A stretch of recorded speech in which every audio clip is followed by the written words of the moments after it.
matapos ang maiksi ng nangyayari na nakukuhaan ng CCTV na magnanakaw. At dahil nagutom, magluluto. So ito na yun guys, no? Magluluto tayo ng itlog. Kakaiba ito mga karakitos. Dahil ito ay wala pang masyadong nakakaalam na lahat na tao na luto. Ginagawa ko ito nung nasa minahan pa ako. Magluluto tayo ng tinulang itlog. Kamatis. Yan. Sibuyas. Iba to. Healthy. Tinula may kasamang malunggay. Luya. Hindi mo mawalang luya mga karakitos. Pag nagluto ka ng tinula, dapat may luya kasi nga tula. Yung luya yun. Kaya ito, lagay tayo dyan. Alam mo ba ang maraming benefits na makukuha mo sa katas ng luya? Itanong mo sa doktor. Ay! Hindi na natin. Lagyan natin ng asin. At siyempre, bitsin. Lang, pampalasa lang. Tanglad. Goods na to mga karakitos. Itlog, ano? Lagyan mo na tong malunggay. Yun ang tinulang itlog.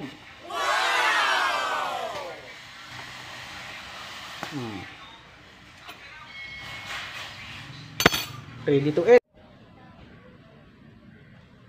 So ito na daw mga karakitos, oh. Tinulang itlog. Ito yung itlog niya, buo pa, oh. Wow. Lasado.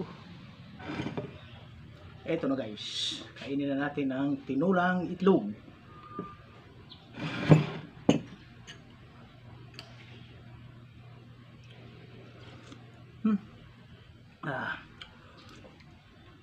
Parang manok lang guys. Pero lasang itlog.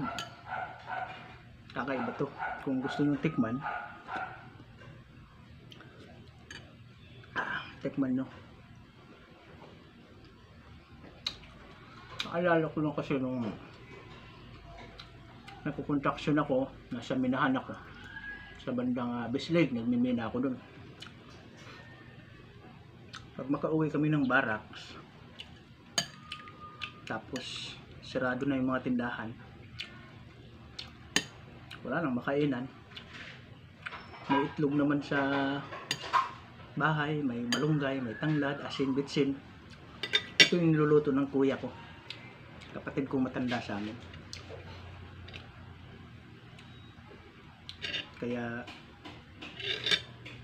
nasanay akong kainin to. Okay naman sa tiyan, nakakabusog din. At yung itlog ay sustansya din yan. Yung kabaw.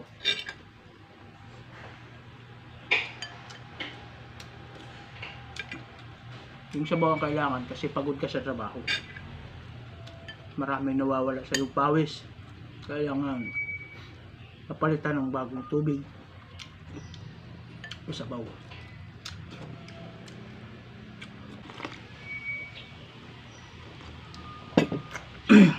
Para sa mga maliliit na sweldo tulad ko, gustong makatipid kahit paano, ito itlog sabihin na natin 10, kamatis 2 piso, basta mga 20 pesos lang to guys, makakain ka na. Mga construction worker, sa mga maliliit na sweldo, subukan nyo to. Pero pag ganito ang ulam nyo, huwag na kayong uminom ng alak. Mas mahal ang alak eh. Kaysa ganitong ulam. Pag lasinggo kayo o nanginginom kayo, wag ganitong ulam. Dapat yung mga crispy pata, yung mahal. Yung mas mahal sa alak. Hay! Tipid ka ng tipid. Ganito kainin mo. Okay naman sa katawan. Healthy. Naubos naman yung pera mo sa kakalaklak, pambababae.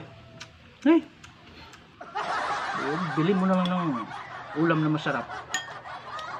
So, kung may pamilya ka, tapos kailangan mong kumita para sa iyong mga anak, pamilya, matino ka. Ito para sa atin to na mga matitinong lalaki sa mundo. Kung ayaw naman kumain ito, okay lang. Ito ay sinishare ko lang sa mga taong medyo kayang kainin to at gustong magtipid para kumita ng pera. Kung malaki naman sweldo mo, kaya naman sa budget, edi okay lang. So, katulad sa amin na walang hindi masyadong malaking sweldo,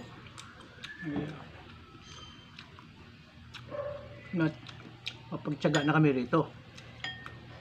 Maganda pa sa katawan, healthy, gulay,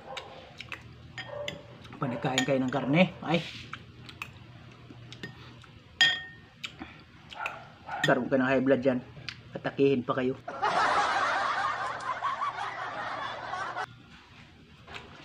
Busin natin to guys para matapos na itong video na to.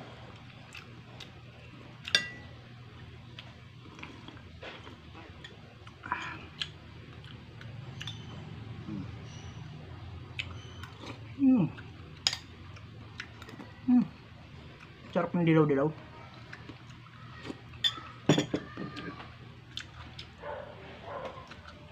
Bye-bye. Salamat sa inyong panonood. Hi! Healthy. Healthy to healthy.